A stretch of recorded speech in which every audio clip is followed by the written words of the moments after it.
This is Financial Standard, the definitive source of news, thought leadership and analysis for Australian wealth management professionals. Financial Standard. Take the lead. Welcome to the Financial Standard podcast. I am your host, Karen Vergara, Senior Journalist at Financial Standard. Today, we are discussing what's in store for financial advisors in 2024 in a regulatory sense. We welcome Phil Anderson, the General Manager of Transformation and General Manager of Policy and Advocacy at the Financial Advice Association Australia. Phil, thank you for your time, and it's fantastic to have you with us. Thank you, Karen, and great to be here.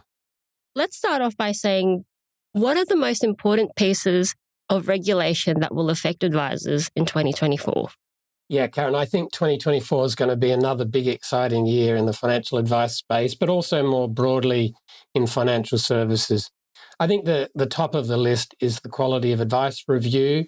We've already seen draft legislation for Phase 1, and we've seen the government's announcement in early December about Phase 2 and what we're likely to see there.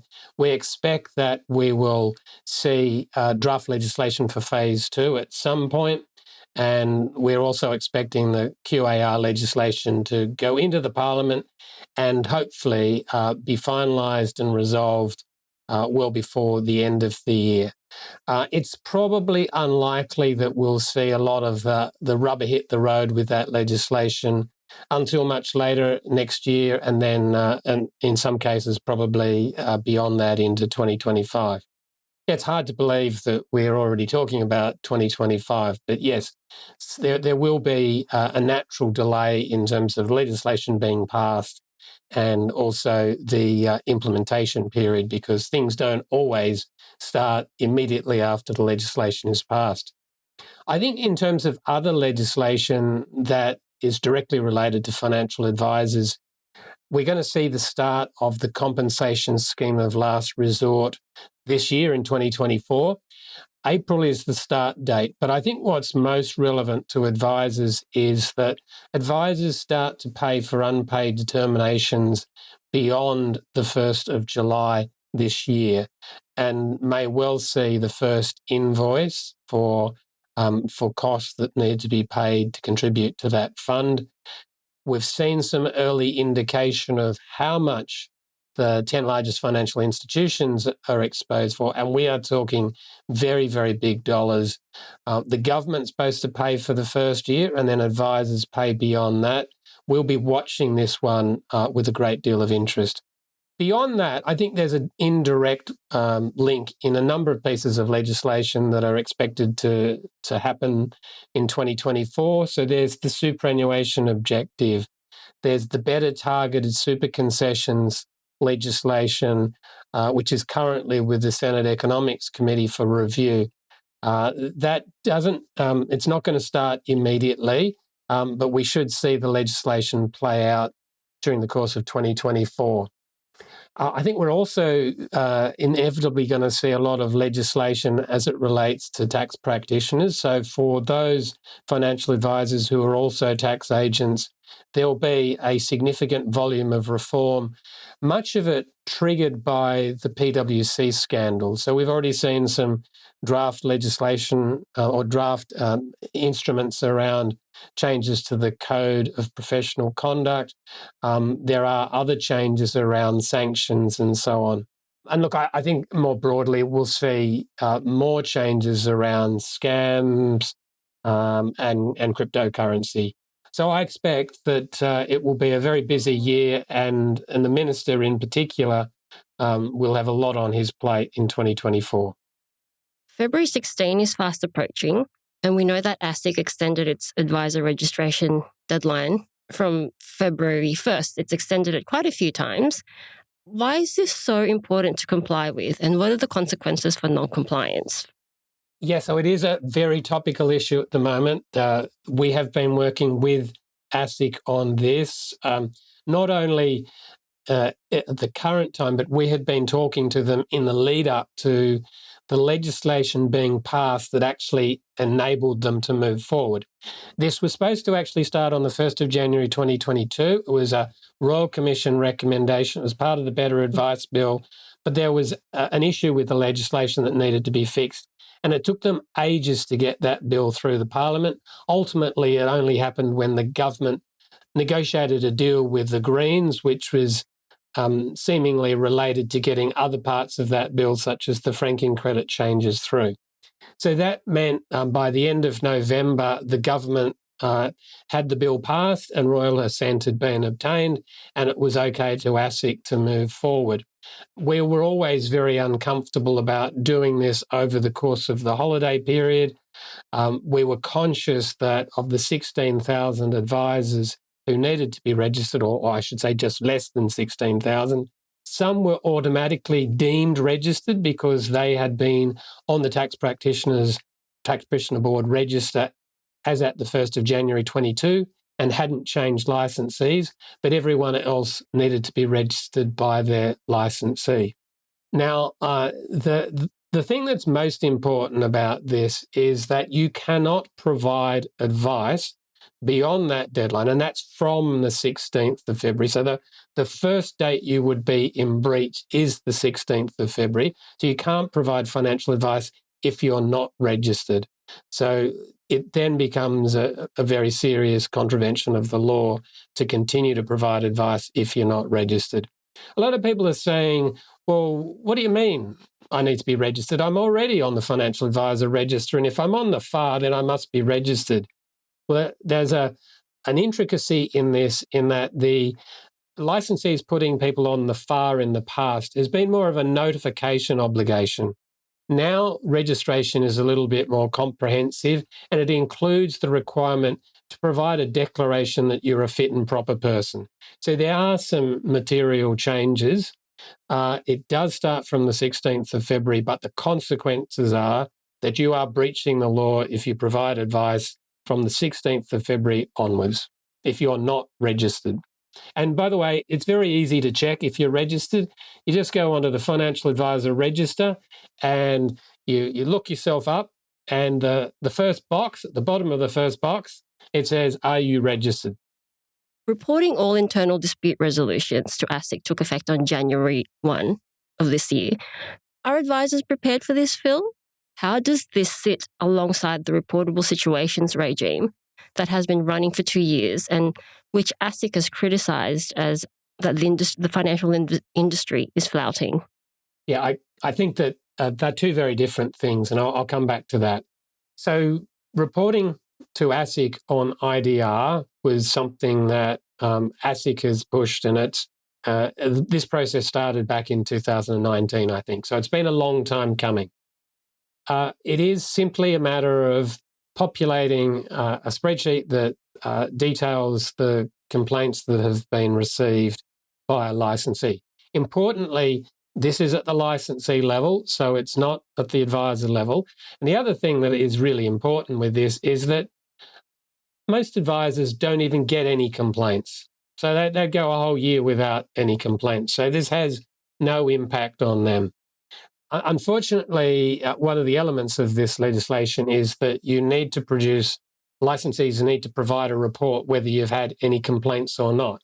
So a lot of licensees will be doing nil reports.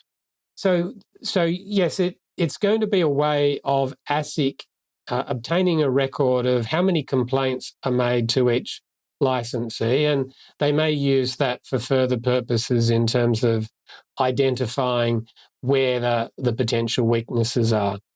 It's very different from the breach reporting regime because clients might complain. They might complain about matters that are relatively trivial.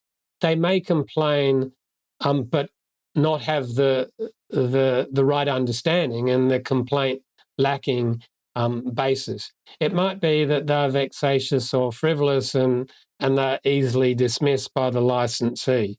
So it doesn't mean the advisor has done something wrong.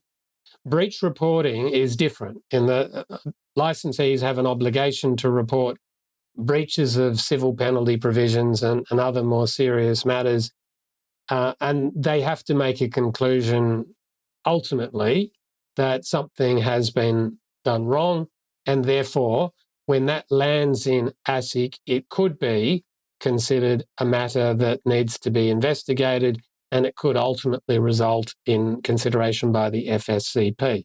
So I think one is it's a much more preliminary, which is just the receipt of a complaint.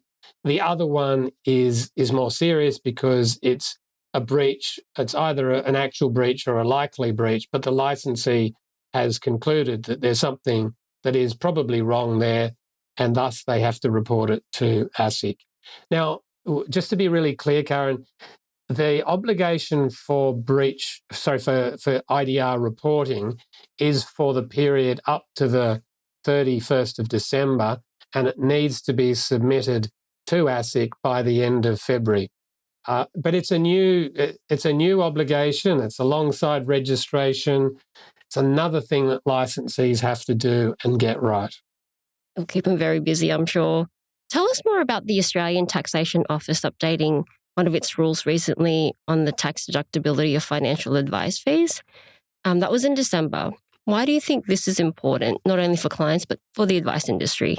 Well, it is important because clients, the cost of advice is a real issue for clients, and the extent to which that advice may be tax deductible will significantly reduce the net cost to them. So what it is, it's updating a document, a draft ruling or ruling that was issued in 1995. So this is such a long time ago. It's nearly 30 years ago. Eventually, after a lot of work for the FAAA, along with support from a couple of other entities, we got the tax office to agree to review this ruling. Now, if you think back to 1995, the prevailing form of remuneration was trail commissions and commissions. The FOFA reforms weren't even in, and neither were financial advisors providing tax financial advice services. And that's a really important thing. So we're working on this really old ruling. And what is, as an end outcome, what we've now got is greater clarity around the two different types of deductions. There's 8.1 and there's 25.5. Now, I'm talking about the Income Tax Assessment Act of 1997. 8.1 is general deductions. 25.5 is a deduction for tax advice. So financial advisors providing tax financial advice services, the advice may well be deductible to the client because it is with respect to the management of their tax affairs. So that's a really important extension here. It's finally recognising the broader role that financial advisors play. So what we've got here is confirmation of the tax office's view that initial advice is not deductible, and that's still a subject for further debate. However, the extent to which it is a fee paid for tax financial advice, even where its initial advice may be deductible. I think the other thing about it is it's provided greater certainty about ongoing deductibility of advice under 8.1 and also under 25.5. The examples that are in this draft tax ruling are much more relevant and appropriate, much more modern. So that makes it much more useful guidance. Ultimately, when this is finalised, advisors will have a greater role in assisting their clients to understand what fees are deductible and what fees aren't. So I think there's going to be quite a lot more work for advisors in that, but certainly clients paying larger fees will be very motivated to get this sort of information. There will be issues around apportionment. Certain fees related to certain advice won't be deductible, but portions of other fees will. We'll be going out to members in more detail on how to implement this once we get to a final outcome. Phil, we've covered a lot of ground here. Are there any other upcoming reforms or changes that advisors should be mindful of in 2024? Yeah, look, I think one of the things that we should take an interest in is what's happening in the tax practitioner space. This is relevant for us because we're seeing what played out in financial advice after the Royal Commission is that the Parliament responds, the media responds to scandal, and the PricewaterhouseCoopers scandal of last year generated a lot of interest, Senate inquiries, and it ultimately led to some legislation being into the Parliament to the extent, and I mentioned before that there was a deal done between the Greens and the government related to the bill that ultimately led to the commencement of the registration regime. That negotiation was with respect to the addition of new obligations for tax practitioners. It introduced a breach reporting regime for tax practitioners. It introduced a Dobbin regime for tax practitioners. Now, they might sound very familiar because they are things that the Royal Commission ultimately did to financial advice, or at least led to the expansion of the breach reporting regime and the addition of the Dobbin regime. I think it's worthwhile just keeping an eye on what's happening in that space, because no longer are financial advisors so much the focus of remediative legislation. It is now very focused on financial advice, on tax practitioners. The other thing I wanted to just mention was we saw last week the release of the Australian Law Reform Commission's final report into their inquiry into the Corporations Act, and in particular, how it worked for the financial services sector. There are a number of really important recommendations in there, suggestions like the taking all the stuff that related to financial services and putting it into a separate schedule, and then putting all of the financial advice stuff together, which would make it so much easier to understand what a financial advisor's and licensee's responsibilities are. And also to pull together into a rule book all of the subsidiary legislation, regulations, ASIC instruments, determinations from the minister, put that in one place so it's much easier to understand exactly what you're required to do. Now, I don't expect we're going to see much in 2024 in terms of the rubber hitting the road with the ALRC recommendations. I think that's going to take a little bit longer. There's already a very full regulatory reform agenda that the minister and the department are dealing with. But it's one thing that we need to keep our eye on, because it is going to happen. It'll have to be dealt with by the government at some course.